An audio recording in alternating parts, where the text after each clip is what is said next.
সর্দারিও তো সিধা বাতলা, জ্যাকা সব সয় ওই সর্দার হয়। ফ্যামিলি নিয়ে ব্যস্ত আছি বলে কি ভাবেছিস? অ্যাকশনটা ভুলে গেছি।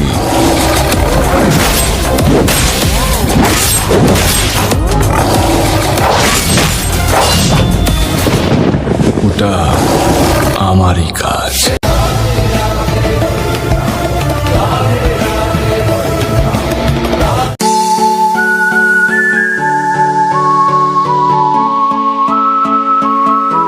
সো লোকেশনটা দেখতে পাচ্ছ পুরো সবুজের মধ্যে সবুজ, একটা খুব সুন্দর রঙিন লোকেশন।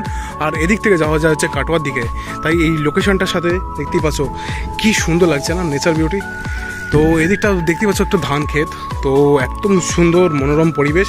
আর এখানে রয়েছে আমাদের এক্সট্রিম, আর ওখানে দেখতে পাচ্ছ দেখো কি অবস্থা।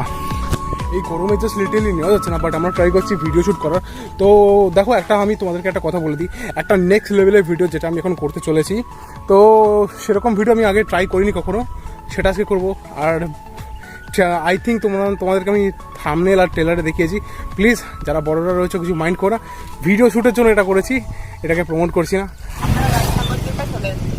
আচ্ছা, সো গাইজ একটা কথা বলি, তোমরা দেখতেই পেলে একটু আগে। তো আমরা একটা পার্ট 2 একটা ভিডিও শ্যুট করছি। অ্যাকচুয়ালি দেখো লাইক খাদান একটা দীপক অধিকারী একটা সিনেমা আসতে চলেছে, যে দেখো এর হাইপটা অনেক বেশি। আর আমি একজন মোটো ব্লগার হয়ে কেন একটা সিনেমাকে দেখো প্রমোট করছি, প্রমোট ঠিক না, অ্যাকচুয়ালি খাদানের যে হাইপটা আর খাদানের যে বিজিএমটা শুনেছি, তো ওখানে আমার 2-1টা ফেভারিট মানে অ্যাক্টর রয়েছে, যেমন যিশু সেনগুপ্ত আরও অনেকেই। তাই হলাম এই খাদানের স্টাইলে একটা ভিডিও বানানো যাক। আর আমি এখন যেখানে রয়েছি দেখো, ওয়াও পুরো গ্রাম্য একটা পরিবেশ, তো এর থেকে মনোরম কিছু হয় না। আর এখানে দেখো সিগারেটকে আমি প্রমোট করি না, একটা যে শর্ট দেখাচ্ছি যাতে ভিডিওটা ভালো লাগবে।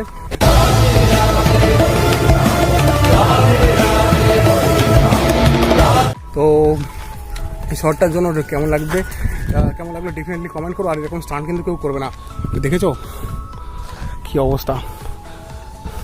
দেখো কেউ ভেবো না যে আমি কোনো খারাপ কাজ করছি, খারাপ কাজ করলে তোমাদের সামনে আমি শো করতাম না, বাট একটা শর্টের জন্য করছি। আর এত সুন্দর একটা নেচার বিউটি, চলো একটা সিনেমাটিক্স দিচ্ছি।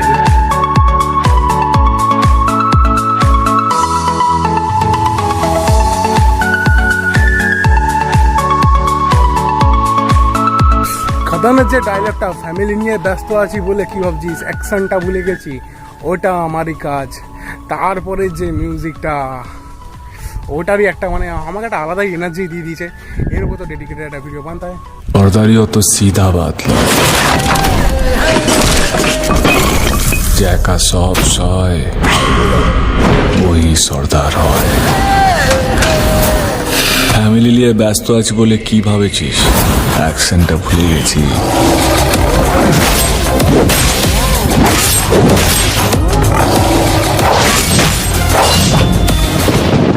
ওটা আমারই কাজ।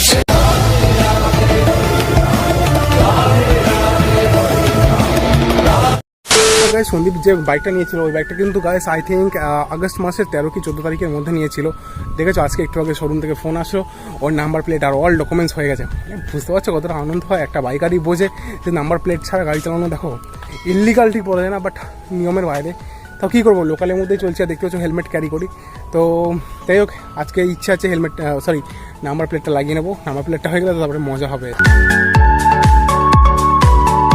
সো গাইজ এতক্ষণ যে ভিডিওটা দেখলে, আমি আবারও বলছি এই ভিডিওটা একটা ডিসক্লেমার দিয়েছি জাস্ট তোমাদেরকে দেখানোর জন্য।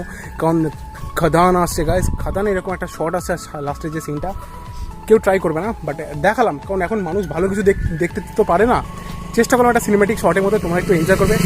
আর আবারও বলছি কেউ ট্রাই করো না, আর আমি কিন্তু এটাকে প্রমোট করছি না। যদি কিছু ভালো লাগে then if you like share and subscribe. দেখা হবে অন্য একটা ভিডিওতে। Stay safe, stay good day boys.